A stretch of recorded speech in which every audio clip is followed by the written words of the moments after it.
irmãos Celso, estamos aí em mais uma semana de cura, mais uma quarta-feira de cura. E hoje você vai receber a sua cura em nome de Jesus.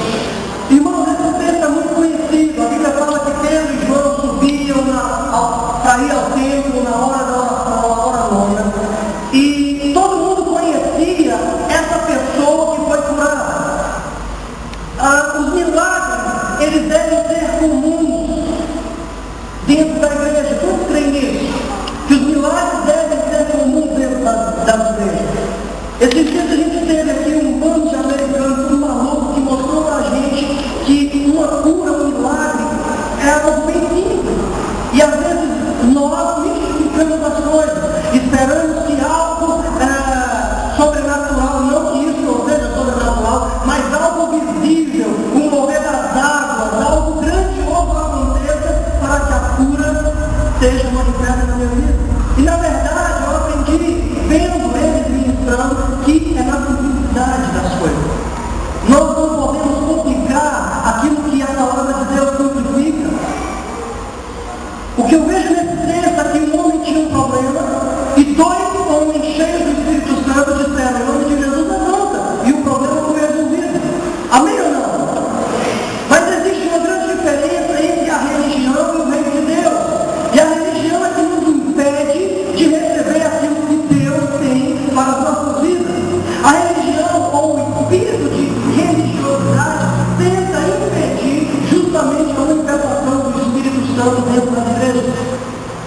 Eu vou mostrar isso nesse texto. Por várias vezes, quando Jesus curava, os fariseus ficavam se perguntando como é que ele fazia essas coisas. Até mesmo pedir sinais, não me dá um sinal para ver se você é você mesmo, para ver se você é aquele a quem você afirma que é, para ver se você é o Filho de Deus. Eles queriam saber como que Jesus fazia as coisas. Talvez por isso que muitos deles não recebiam nada, porque queriam entender a forma sobrenatural de Deus agir. E quando se trata de Deus, a gente não precisa entender, nós devemos apenas crer. Dessa vez chegou um homem a Jesus e falou: vamos orar pela minha filha que ela está morrendo. E aí de repente um outro chegou e falou: olha, não acomode mais o médico, sua filha morreu. Jesus virou para ele e disse: crê somente. Não deu ouvido, crê somente. Apenas creia, deposite apenas a sua fé que a sua filha será ressuscitada. Mas a religião nos rouba desse discernimento e da compreensão das coisas do reino de Deus. Amém, amado? Veja que a Bíblia diz que o coxo era levado para a igreja e colocado na entrada da porta formosa para mendigar esmola e não para cultuar a Deus. Eu vejo isso como um trabalho desse homem. Era aquilo que ele fazia para sobreviver. Ele não ia buscar a Deus, ele não ia adorar a Deus, ele não ia buscar a plenitude do Espírito Santo, ele não ia buscar as promessas de Deus, mas a Bíblia é clara. Ele era colocado diante da porta formosa, e a porta formosa era a porta principal do templo, onde o fluxo de pessoas era maior, então a probabilidade dele ganhar mais esmolas era maior. Então ele ia buscar uma fonte de sustento, uma fonte de renda, ele ia buscar na porta da igreja um suprimento material. E na verdade Deus lhe quer dar muito mais. A Bíblia diz que Ele é poderoso para fazer muito mais além daquilo que pedimos ou pensamos. Enquanto Deus nos quer dar um banquete, muitos ficam nas migalhas, como esse homem. Como esse homem era colocado lá. Isso soa como se fosse o trabalho deste homem. O que você faz? Eu sou coxo e vivo de mendigar, vivo de esmola. Tem muita gente dentro da igreja vivendo de esmolas espirituais, de coisas pequenas, enquanto Deus pode fazer muito mais além daquilo que pedimos, daquilo que pensamos. Quando Deus chamou Abraão, Ele falou: olha para as esferas do céu de conta. Você, com a sua mentalidade, com o seu pensamento, você não pode contar. Assim vai ser a sua descendência. Conta a areia do mar, assim vai ser a sua descendência. Ou seja, Deus, não há limites para a provisão de Deus, para o poder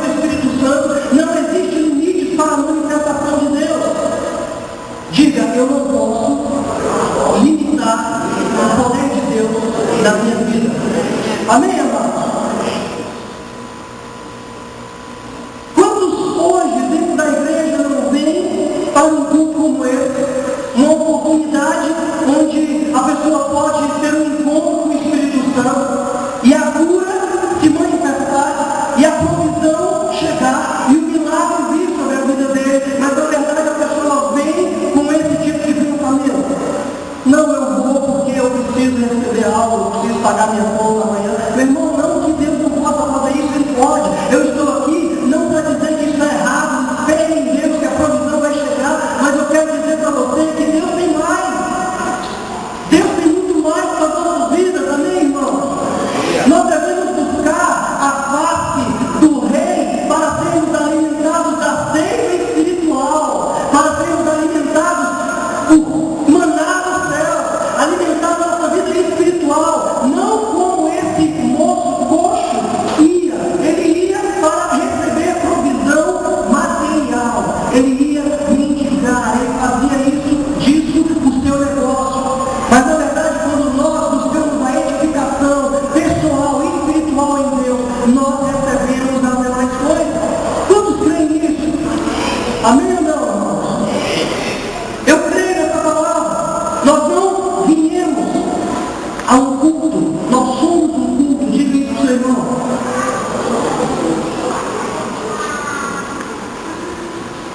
A Bíblia fala para nós apresentarmos os nossos corpos a Deus como sacrifícios vivos, santos e agradáveis a Deus. Nós somos um culto. Eu cultuo a Deus com a minha vida. Eu não busco apenas as mãos de Deus, mas a face de Deus. A manifestação do Espírito Santo, ela deve ser comum no meio da igreja. E esse povo, ele leva um susto quando eles enxergam isso. É surpresa para os religiosos quando uma cura se manifesta. É surpresa para a religião quando o milagre acontece. Vamos para o texto? Olha o verso 9 e 10. O que diz? E todo o povo o viu andar e louvar a Deus. E conheciam-no, pois era ele o que se assentava a pedir esmola na porta formosa do templo. E ficaram cheios de pasmo e assombro pelo que lhe aconteceu. Veja que os religiosos, meu Deus, o que é isso? Vamos para o texto de novo, olha só o verso 12. E quando Pedro viu isso, disse ao povo, varões israelitas, por que vos maravilheis disso? Olha só a diferença.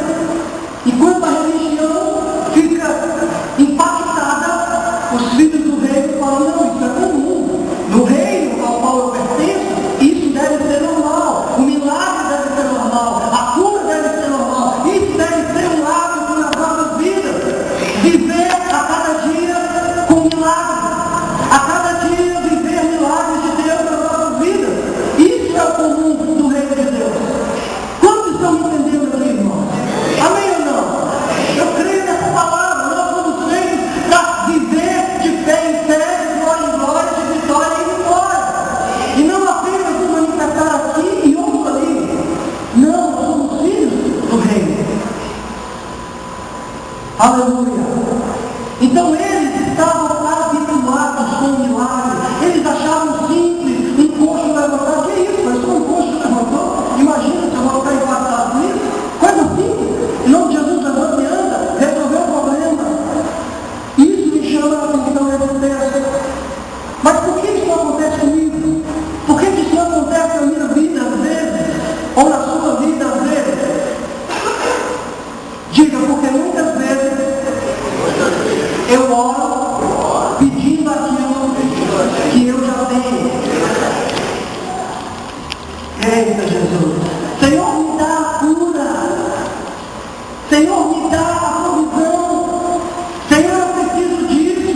Mas na verdade, vamos no texto, versos 3 ao 6, que fala o seguinte: ele, vendo a Pedro e a João, que iam entrando no templo, pediu que lhes dessem uma esmola. E Pedro, com João, fitando os olhos dele, disse, olhe para nós. E olhou para ele, esperando receber alguma coisa. E disse Pedro, não tem prata nem ouro, mas o que tem, isso te dou, em nome de Jesus, ele não pegou, ele não falou, aceita Jesus, que Jesus pode curar você. Ele falou, eu tenho a cura,